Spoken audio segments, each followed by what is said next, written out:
시기 온 옷에 맞춘 바 선지자 하박국의 기도라. 여호와여, 내가 주께 대한 소문을 듣고 놀랐나이다. 여호와여, 주는 주의 일을 이 수년 내에 부응케 하옵소서. 이 수년 내에 나타내시옵소서. 진노 중에라도 긍휼을 잊지 마옵소서. 아멘. 할렐루야. 아멘. 하나님의 부흥을 간절히 소망합니다. 아멘. 부흥을 위하여 기도하라 세 번째 시간입니다. 먼저 하나님의 말씀을 보겠습니다. 잠언서 1장 23절 말씀에 보니까 나의 책망을 듣고 돌이키라. 보라, 내가 나의 신을 너희에게 부어주며. 무엇을 말씀하는 거죠? 성령을 가리켜 말씀하고 있습니다. 나의 말을 너희에게 보이리라. 하나님의 말씀을 가리켜 말씀하고 있는 겁니다. 그러므로 잠언서 1장 23절 말씀을 보면서 하나님의 말씀과 성령은 늘 부흥을 함께 만들어 오셨습니다. 말씀이 있는 곳에는 분명 성령이 계셨고, 성령이 계신 곳에는 분명 반드시 말씀이 있었습니다. 지난 주일에 말씀을 드렸던 것처럼 1904년 11월 6일 영국 웨일즈에서 이 단에서 선포되는 하나님의 말씀 가운데에 성령께서 강하게 임재하시면서 온 회중이 눈물 바다를 이루었다라고 말씀을 드렸습니다. 그리고 영국 웨일즈에 성령의 큰 부흥의 역사가 일어났던 역사가 있었습니다. 한국에서는 1907년 1월 14일 장대현 교회에서 말씀과 함께 성령의 또 강한 역사, 강한 임재하심이 있었습니다. 저녁 8시부터 시작했던 그 회개의 역사가 새벽 2시까지 이어지면서 통곡하면서 마치 먹은 것을 막 토해내는 그런 고통스러운 가운데에 하나님을 향하여 회개하는 역사가 일어나면서 평양에는 큰 부흥의 역사가 일어났다라는 말씀을 드렸습니다. 사도행전에서도 보니까 이런 역사가 있었던 것을 보게 됩니다. 최초로 이방인에게 성령이 임하는 장면이 성경에 기록되어 있는데 말씀 보겠습니다. 사도행전 10장 44절 말씀해 보니까 베드로가 이 말을 할 때에, 다시 말씀드리면 베드로가 하나님의 말씀을 지금 전하고 있었던 겁니다.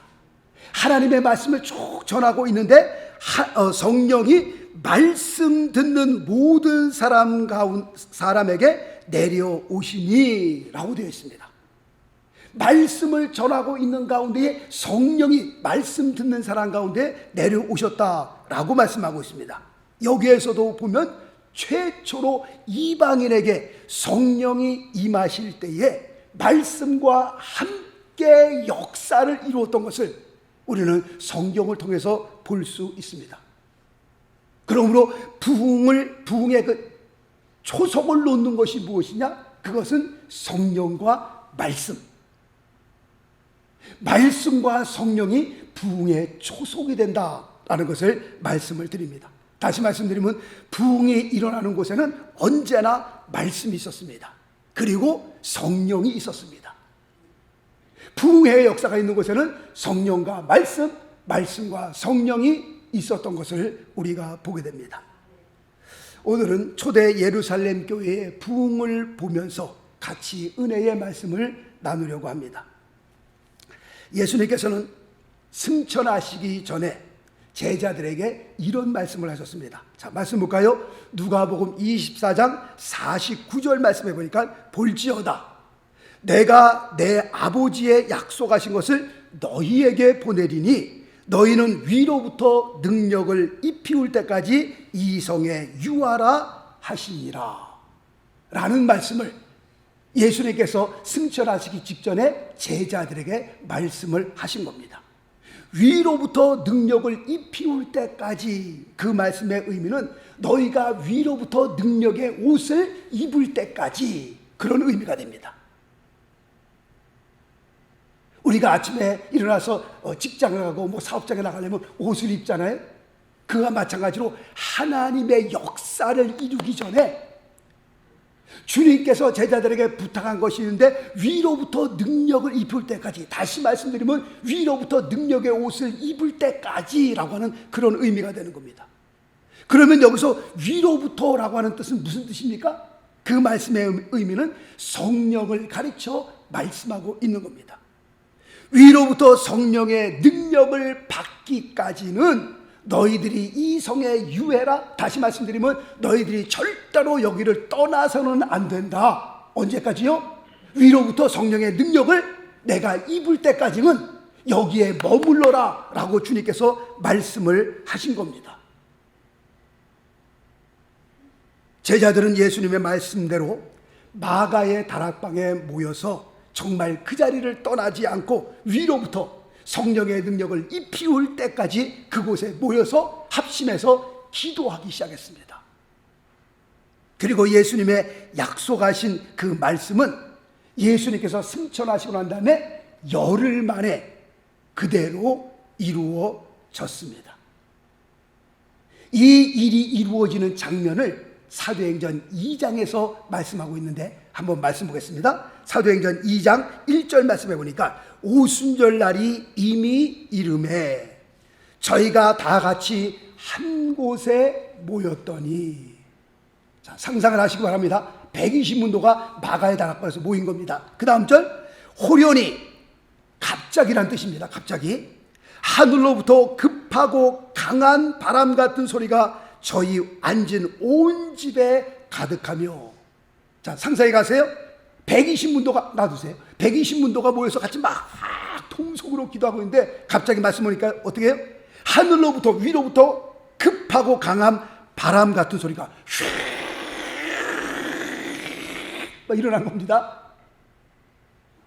온 집에 그런 소리가 가득하면서, 그 다음 절을 볼까요?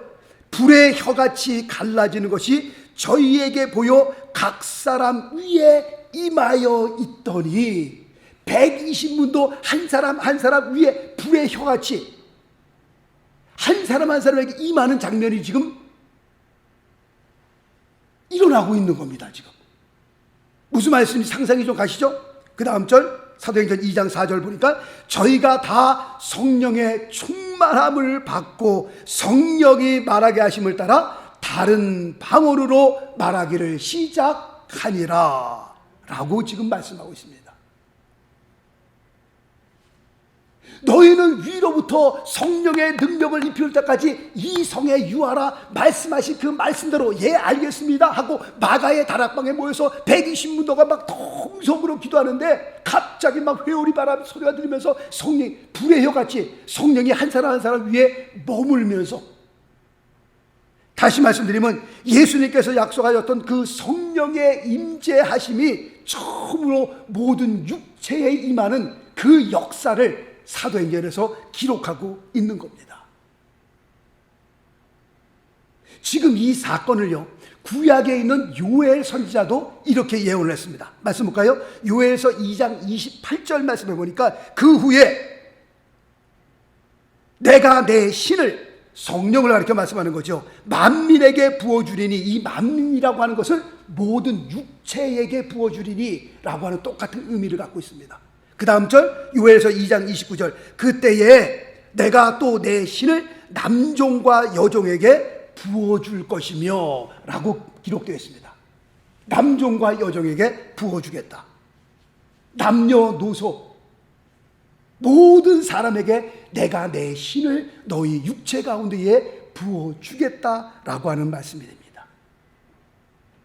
이 예언했던 이 예언의 말씀이 그대로 이루어지는 것이 바로 아까 읽어드린 사도행전 2장 1절로 4절까지의 말씀, 요엘 선지자가 예언했던 그 예언의 말씀이 그대로 이루어지는 것을 우리가 보고 있는 겁니다.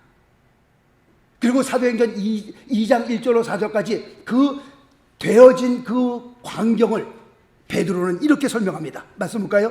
사도행전 2장 33절 말씀해 보니까 하나님이 오른손으로 예수를 높이심에 그가 약속하신 성령을 아버지께 받아서 너희 보고 듣는 이것을 부어 주셨느니라. 120문도가 막 통속으로 기도하면서 성령이 임하니까 능력받고 방언으로 말하기 시작하니까 야, 이게 도대체 무슨 일이냐? 뭔 사건이냐? 여러 나라에서 모인 사람들이 그들이 기도하는 것을 구경하러 온 겁니다. 도대체 무슨 사건이길래 뭔 일이 벌어진 거냐 저기에. 여러 사람이 모였을 때에 베드로가 그 가운데 서서 지금 말씀을 전하는 겁니다. 말씀을 전하는 가운데에 오늘 사도행전 2장 33절 말씀을 지금 말씀하고 있는 겁니다. 너희가 지금 보고 있는 이 광경은 바로 이런 거야. 전에 약속했던 하나님의 약속이 우리 가운데에 이루어지는 것을 너희가 지금 보고 있는 거야. 성령께서 약속하신 그 성령을 우리에게 부어주셨는데 바로 이 사건이 하나님께서 우리에게 보내주시겠다고 하는 그 성령, 너희가 지금 본 대로 들은 대로 지금 이 사건이 벌어지고 있는 것이다 라고 설명을 하고 있는 겁니다. 아멘이십니까? 무슨 말씀인지 이해하십니까? 예. 18세기에 미국의 부흥의 큰 역사를 이끌었던 조나단 에드워드 목사님은 이런 말을 했습니다. 지금 사도행전 2장 33절 말씀을 보면서 부흥이란 뭐냐? 바로 이것이 부흥이다 라고 했어요. 베드로가 설교했던 이 장면, 그가 약속하신 성령을 아버지께 받아서 너희 보고 듣는 이것을 부어주셨느니라. 부흥은 이게 부흥이다. 부흥의 정의를 이 말씀을 통해서 조나단 에드워드 목사님은 정의를 내렸습니다. 그러므로 부흥이라는 거 아는 것은 어느 특정한 사람에게만 임하는 것이 아닙니다. 성령의 은혜를 사모하는 사람이라면 누구나 부흥의 역사를 경험할 수 있다라고 하는 겁니다. 그러므로 부흥이란 무엇입니까 할 때에 성령이 내게 임하고 위로부터 능력을 입히우는 것, 능력을 내가 입는 것, 이것이 부흥이요, 이것이 진짜 심령의 부흥입니다. 그렇다면 사도행전 2장에서 그들이 성령을 받으면서 능력을 받았는데, 그들이 성령을 받고 능력을 받으면서 어떤 사건들이, 어떤 일들이 벌어졌습니까? 다시 말씀드리면, 다시 설명을 드리면, 심령의 부흥이 오면서 어떤 일들이 일어난 겁니까? 라고 하는 그 질문에 사도행전을 쭉 읽어 내려가다 보면 상상할 수도 없는 그런 놀라운 역사들이, 저들이 마가다락방에서 심령의 부흥을 체험하고 난 다음에 놀라운 역사들이 일어났던 것을 보게 됩니다. 첫 번째로 보게 되면 병든 자들이요, 치료안 받는 역사들이 성경에 보니까 이곳저곳에서 막 일어나는 것을 보게 됩니다. 그들이 사도행전 2장에서 성령을 받고 그 다음 장 사도행전 3장으로 넘어가면서 보니까는 태어나면서부터 안진뱅이가 있었어요. 이 사람이 앞을 못 보니까 할 게 없으니까 구걸하면서 먹고 삽니다. 그랬던 자들에게 베드로와 요한이 그들을 예수 그리스도의 이름으로, 예수 그리스도의 이름의 능력으로 태어나면서부터 안진뱅이였던 사람을 일으켜 세운다니까요. 성경에 보니까 그가 걷고 일어나 뛰며 성전 안에서 하나님을 찬양하더라. 세상에 어떻게 이런 일이 일어날까? 이 사건 때문에 그 도시가 발칵 뒤집어졌습니다. 도대체 이게 무슨 사건이냐?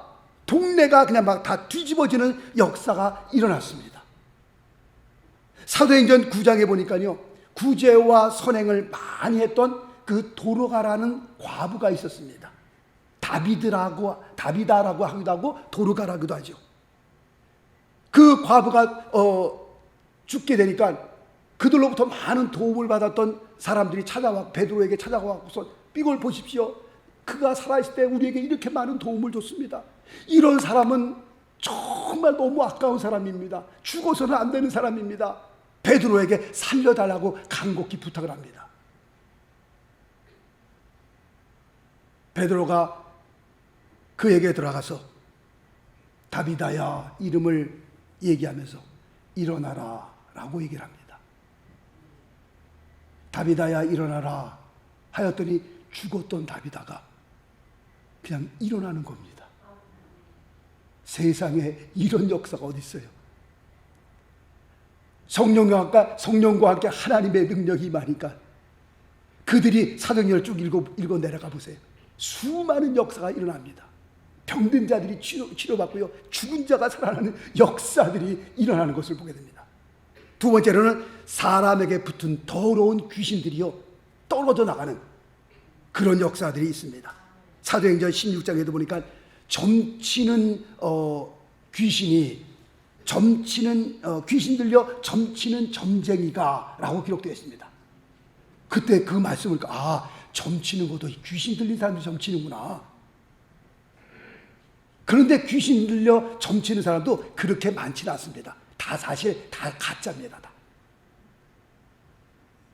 얼렁뚱땅 막 그냥 점쳐서 그냥 돈 벌어먹는 사람이지, 진짜 귀신 들려 점치는 사람은요 몇 명 안 됩니다. 그 사람들 혹시 만나보신 적 있어요? 그 사람들 그 귀신이 떠나가지 않기 위해서요 얼마나 노력하는 줄 아세요? 귀신이 정말 찾아옵니다. 진짜 귀신이. 저는 여기서도 한 명 만났는데요, 돌아가셨습니다. 예수 믿고 난 다음에 집사님 되시고 돌아가셨는데, 이 사람이 얼마큼까지 용하냐면, 무슨 문제를 가지고 찾아왔는데 당신 LA 가서 어느 쪽으로 가라 얘기해 줬는데, 이 사람이 비행기 타고 가서 LA 가서 그 일을 해결했다니까요. 진짜 하니까 이 집사님은요, 목사님 너무 자기 괴롭대요. 그냥 귀신이 찾아온대요. 그냥 예수 믿고 신앙생활 하니까요 자기를 얼마나 괴롭히는지 모르는데, 막 그냥 나는 예수 믿는 사람이다 막 그냥 끝까지 그냥 막 암으로 돌아가셨는데, 돌아가시기 바로 직전까지 가서 같이 기도하고 그러는데, 진짜 귀신들 넘치는 사람은 몇 안 됩니다. 다 가짜지 다 그냥. 성경 사도행전 16장에 보니까 귀신 들려 점치는 자 사도 바울이 귀신을 쫓아냈어요. 나사렛 예수 이름으로 이 더러운 귀신아 나가라. 귀신이 나갔어요. 점괘를 못 치는 거예요. 점을 못 치는 거예요 보니까요. 그래서 그 일 때문에 또 그 도시에 막 난리가, 빌립보에서 그런 일이 일어났거든요. 난리가 난 겁니다. 귀신을 쫓아내니까 점괘를 안 나오는 겁니다. 점을 못 치게 되는 겁니다. 그런 일들이 사도행전을 읽어내라 보면 귀신들이 떠나가는 역사들이 있습니다. 자, 말씀 볼까요? 사도행전 5장 16절 말씀에도 보니까 예루살렘 근읍 허다한 사람들도 모여 병든 사람과 더러운 귀신에게 괴로움을 받는 사람을 데리고 와서 다 나음을 얻으니라. 할렐루야. 성령이 임하고 능력받으니까 이런 역사들이 일어난다니까요. 그 다음 절 사도행전 8장 7절 말씀에도 보니까 많은 사람에게 붙었던 더러운 귀신들, 성경을 가리켜 귀신들에게 말하기를 더러운 귀신이라고 해요. 깨끗한 귀신은 아무도 없습니다. 귀신 들리면요 다 더러워지고 막 추해지고요, 정상적으로 살아야 되는 그 사람의 삶에서 벗어나게 해서요 막 지저분하고 더럽고 추하고요, 막 그냥 냄새나고요, 더러운 귀신들이 크게 소리를 지르며 나가고 또 많은 중풍병자와 안진뱅이가 나으니 라고 되어 있습니다. 위로부터 성령을 받고요, 성령의 능력을 입으니까 가는 곳곳마다 병든 자를 위해서 기도할 때 병든 자들이 낫고요, 귀신들이 쫓겨나가는 역사들이 일어나는 것을 보게 됩니다. 놀라운 역사들이 많이 일어나고요, 이뿐만 아니었습니다. 사람들이요 교회에 몰려들기 시작합니다. 자, 말씀 볼까요? 사도행전 2장 41절에 보니까 이날의 제자의 수가 몇 명이나? 3,000이나 더하더라 라고 기록하고 있습니다. 그 다음 절, 주께서 구원받는 사람을 날마다 더하게 하시니라. 그 다음 절, 말씀을 듣는 사람 중에 믿는 자가 많으니 남자의 수가 약 5,000이나 되었더라. 할렐루야죠. 그 다음 절 사도행전 5장 14절에 보니까 믿고 주께로 나오는 자가 더 많으니 남녀의 큰 무리더라 라고 말씀하고 있습니다. 병든 자가 낫고 귀신이 막 쫓겨나가는 그것뿐만 아니라 날마다 구원받는 숫자가, 날마다 교회로 들어오는 숫자가 그렇게 많은 숫자가 교회로 몰려왔다라고 하는 것을 성경을 통해서 보게 됩니다. 제가 첫날에 부흥에 대해서 말씀을 드리면서 첫날에 이런 말씀을 드렸습니다. 사람이 몰려오니까 그것을 보고 부흥이 일어났구나 라고 말하는 것이 아니라고. 부흥이라고 하는 그 정의는 부흥이 되니까 사람이 몰려오는구나, 이것이 정확한 표현이라고 말씀을 드렸습니다. 사람이 몰려오니까 부흥이구나, 그것이 아니라 부흥이 되니까 사람이 몰려오는구나 라는 그 표현이 정확한 표현이다 말씀을 드렸는데, 지금 사도행전 초대 예루살렘 교회가 그랬습니다. 그들의 심령에 부흥이 일어나니까, 성령이 임하고 능력을 받으니까 그 사건을 통해서 사람들이 몰려오기 시작하는 것을 우리가 보게 됩니다. 요즘에도 그렇습니다. 교회 성장 세미나는 항상 인기가 많습니다. 우리 목사들에게 교회 성장 세미나 그러면 귀가 쫑긋 쏟아갖고서 그냥 많은 목사들이 모여서 어떻게 하면 교회의 부흥을 일으킬 수 있나, 그 성장 세미나를 많이 참석하게 되는데, 교회 성장 세미나라고 하는 것이 바로 이런 겁니다. 어떻게 하면 사람을 긁어 모을 수 있느냐, 이거 연구하고 이거 공부하는 것이 교회 성장 세미나입니다. 그 교회 성장 세미나를 쭉 정리해보면 그렇습니다. 첫 번째, 건물이 좋아야 된다라는 얘기를 합니다. 건물이 좋아야 된다.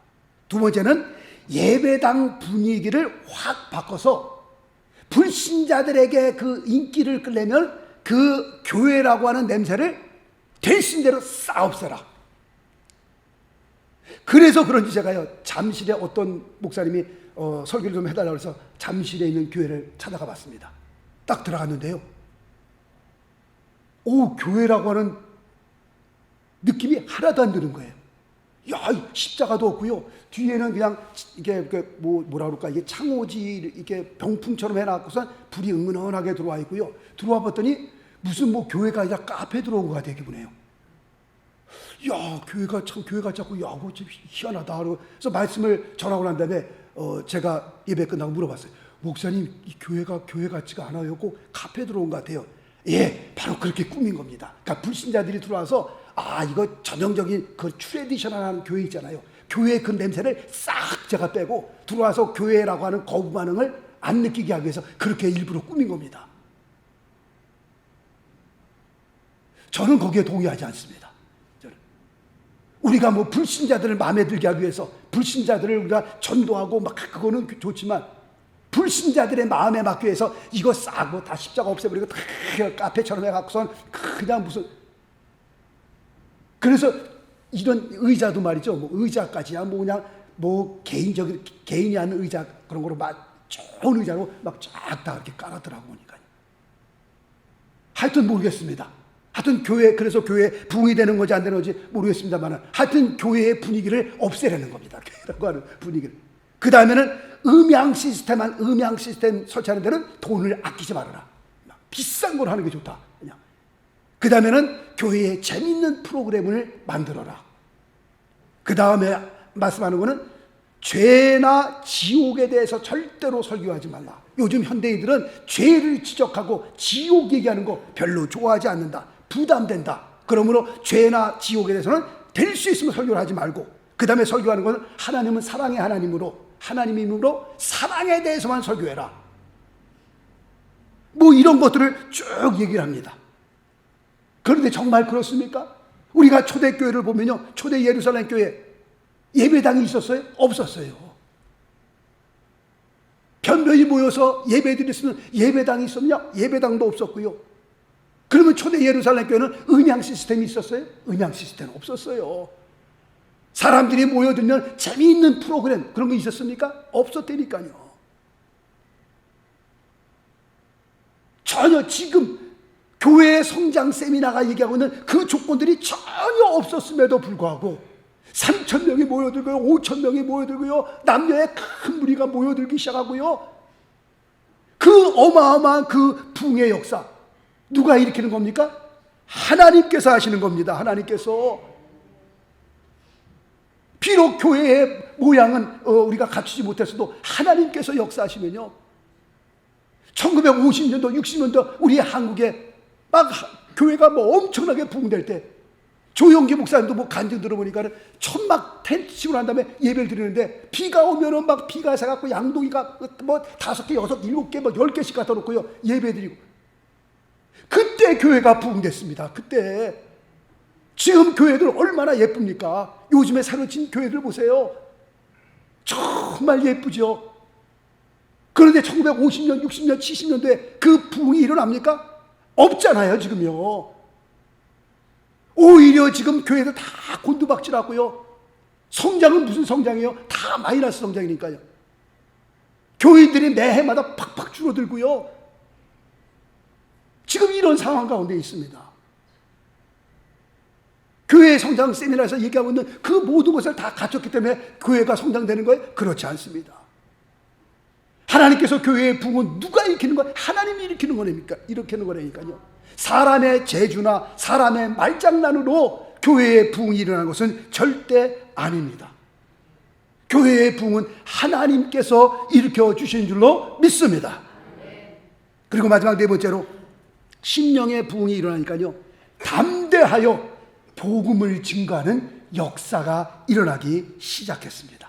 자, 말씀 보겠습니다. 사도행전 4장 31절 말씀 보니까 무리가 다 성령이 충만하여 담대히 하나님의 말씀을 전하니라. 말씀과 성령을 통하여 교회의 부흥이 일어나니까, 심령의 부흥이 일어나니까 사람이 완전히 변화되는 겁니다. 이런 심령의 부흥을 경험하기 전에 베드로라고 하는 사람, 베드로는 어떤 사람이었습니까? 사실 비겁한 사람이었습니다. 자기 살기 위해서요, 예수님 버리고 도망갔던 사람이고요. 자기 살기 위해서 3년 반 동안 열심히 따라갔던 예수님 저주하면서 부인했던 사람이었습니다. 성경에 뭐라고 저주했다라고 말은 안 기록하고 있지만 저주하면서 예수님을 부인했던 그런 사람이었습니다. 그랬던 사람이 성령이 임하고 능력이 임하니까요, 사람이 완전히 변화되는데 불을 토하는 말씀을 담대히 전하는 것을 사도행전 2장 말씀을 통해서 우리가 보게 됩니다. 그리고 그 입에서 나오는 하나님의 말씀을 통하여 3,000명이 회개하고 그리스도 앞으로 돌아오는 놀라운 역사를 보게 됩니다. 심령의 부흥이 일어나니까 스데반 집사님은 나가서 복음을 전하다가 돌에 맞아 피를 토하며 순교를 하고요. 성경에 보니까는 야고보는 칼에 맞아 순교하였다라고 말씀하고 있습니다. 자기의 목숨을 내놓은 이런 담대함이 도대체 어디에서 일어나는 것이냐? 성령이 임한 겁니다. 심령의 부흥이 일어났던 겁니다. 교회에서 전도해라, 전도합시다 보니까 아무 소용없더라고. 보니까 작년에도 우리가 매주마다 3장씩 전도지 넣어놔주고 전도합시다, 한 사람 전도합시다, 소용없더라고. 보니까요, 전혀 마음에서 감동이 안 되니까 그렇게 전도합시다 해서 한 명도 안 하시더라고. 나가서 한 명에게도 예수 믿읍시다, 교회 갑시다 안 하시더라고. 그래서 다 이거 쓸데없는 짓이구나 내가 그때 깨달았대. 아무리 골백번 얘기해도 쓸데없는 일이구나. 어떻게 해요? 성령이 임하지 않으면, 말씀드린 대로 위로부터 성령의 옷을 입지 않으면, 그래서 예수님께서 비겁한 제자들이지만 자기를 다 두고 십자가 지다올까 다 도망간 제자들을 향하여, 자기를 부인했던 그 제자들을 향하여, 너희들 내 말 잘 들어. 위로부터 성령을 받기 전에는, 위로부터 능력의 옷을 입기 전에는 예루살렘을 떠나서는 안 돼. 주님께서 알고 하신 말씀이에요. 보니까 그래서 예수님께서 제자들에게 이렇게 얘기했구나. 나가서 전도해 골백번 얘기해도 소용없구나.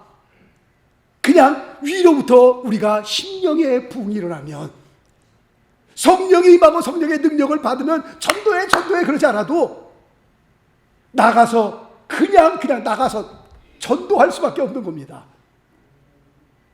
저도 처음에 막 성령 받고요, 한 명을 붙들고 8시간을 전도했어요. 8시간을.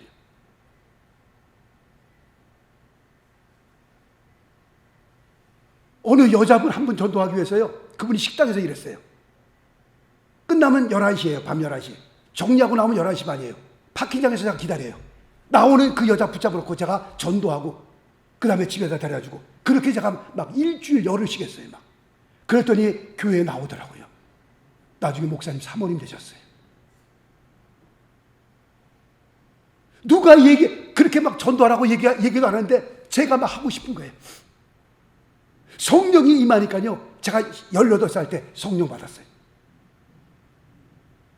18살 때 그 차를 주셨는데 그 차 앞에서 18살 때 잠 그렇게 많을 때 새벽 예배 어떻게 나갑니까?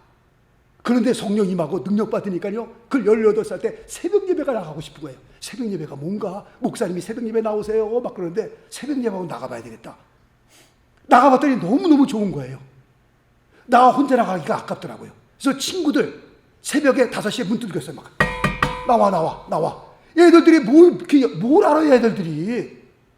제가 막 띵동 막 벨 누르고 막 치니까 그 부모님들이 난리가 났어요. 이게 무슨 짓이냐? 그러니까 걔들이 부모님 막 앞에 나가서 기다리더라고요. 부모님한테 혼나기 싫어서. 그러니까 새벽 5시에 막 애들들 막 차에 태워갖고 새벽 예배 간 거예요. 막. 누가 시켜서 그런 거예요? 아니요. 전도해라. 아, 이게 소용없는 짓이구나. 정말 내 안에 심령의 부흥이 일어나지 않으면 마가다락방에서 일어났던 급하고 강한 바람 불의 혀같이 우리 안에 성령이 임하지 않으면 주의 능력이 임하지 않으면 뭐 전기 제품들이 그렇잖아요. 그 전원이 있잖아요. 파워를 키지 않으면 그 작동이 아무리 버튼이 많아도요 작동이 안 되는 겁니다. 그게 아무리 눌러도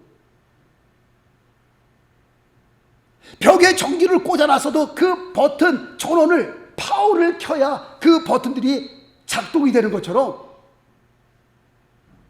내가 구원을 받았어도 전원을 성령의 능력이 임하지 않으면 만장두름. 성령께서 그리고 하나님의 말씀이 우리의 심령에 부흥을 일으키는 겁니다. 그리고 나를 변화시키는 겁니다. 베드로가 그렇게 변화되었듯이 담대하게 나가서 복음을 전하듯이 LA에서는 1년에 한 번, 지금도 하는지 안 하는지 모르겠어요. 코리안 퍼레이드가 있습니다. 양쪽으로 사람이 막, 그때가 몇 년도예요. 막 오래전이니까 막, 지금도 인터넷도 없던 시대고 하니까 그 코리안 퍼레이드가 일어나면요. 사람들이 보고 싶어 갖고 꽉 그냥 막 길거리를 그냥 막 꽉 맵니다. 그러면 꽃차들 꽃가마들이 막 지나가잖아요. 그러면 그거 시작하기 전에 30분 전에 제가 미리 나가서요. 성경 딱 들고 그 가운데 서갖고서 거기서 막 전도했다니까. 막 미친놈이죠 이거 완전히. 그러니까 거기서 막 이거 지시하는 사람들이 저를 붙잡고 나오라고 막. 그러면 저를 이렇게 놓으면 또 딴 절로 가면 또 앞에 그 가운데 나가서 길거리 나가서 복음 전하고.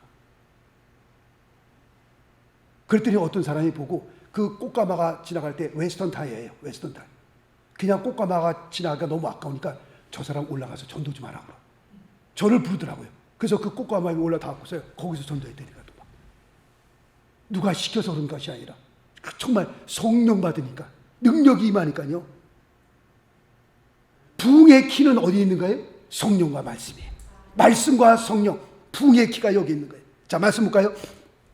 이사야서 64장 1절과 2절 말씀 보니까 원컨대 주는 하늘을 가르고 강림하시고 주의 앞에서 산들로 진동하기를 불이 섭을 사르며, 섭이라고 하는 것은 풋나무, 잎사귀를 가리켜 말하는 겁니다.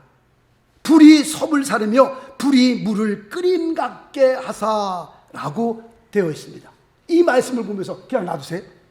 오늘날에도 우리가 이렇게 기도를 해야 되겠다라고 하는 마음이 듭니다. 하나님, 불이 풋나무를 잎사귀를 사르듯이, 하나님 불이 물을 펄펄펄펄 끓이듯이 얼음장처럼 차가워진 우리의 심령에 하나님 성령의 불을 지펴 주시옵소서. 우리의 심령에 하나님께서 불을 지펴 주시사 물이 펄펄펄펄 끓는 것처럼 우리의 신앙이, 우리의 심령이 그렇게 펄펄 끓는 주의 부흥을 우리에게 허락하여 주옵소서. 이런 부흥이 오지 않으면 우리가 아무것도 작동이 되지 않습니다. 많은 버튼이 있어도 작동이 되지 않는 우리들의 모습을 보게 됩니다. 하나님, 우리의 심령에 그 전원 파워를 켜워 주옵소서. 그 말씀의 의미는 우리에게 성령의 불을 지펴 주옵소서. 성령의 불을 지펴지기 전까지 물이 끓지 않는 겁니다. 우리의 심령에 부흥이 오지 않는 겁니다. 하나님, 우리에게 부흥이 필요합니다. 하나님, 이곳이 마가다락방이 되게 하여 주옵소서. 하나님, 이곳에 부흥을 주옵소서. 하나님, 이곳에 우리의 심령에 성령의 불을 지펴 주옵소서. 기도해야 될 겁니다. 정말 이렇게 신앙생활 하다가 우리가 천국 갈 수 있을지 없을지 개런티 못하는 겁니다. 교회 나오면 다 천당 가는 거예요? 아니요. 정말 위로부터 성령의 능력을 받고요, 뭔가 예수를 믿어도요, 변화됨으로 10년을 믿어도 20년을 믿어도 30년을 믿어도 맨날 금명하로 우리가 예수를 믿는 것이 아니라 뭔가 위로부터 성령의 능력을 받아 우리의 삶이 변화되고 정말 예수 믿는 것이 이런 거구나, 그런 경험이 역사가, 그런 심령의 부흥의 역사가 우리의 삶 가운데 일어날 수 있게 되시길 예수 그리스도 이름으로 축원합니다.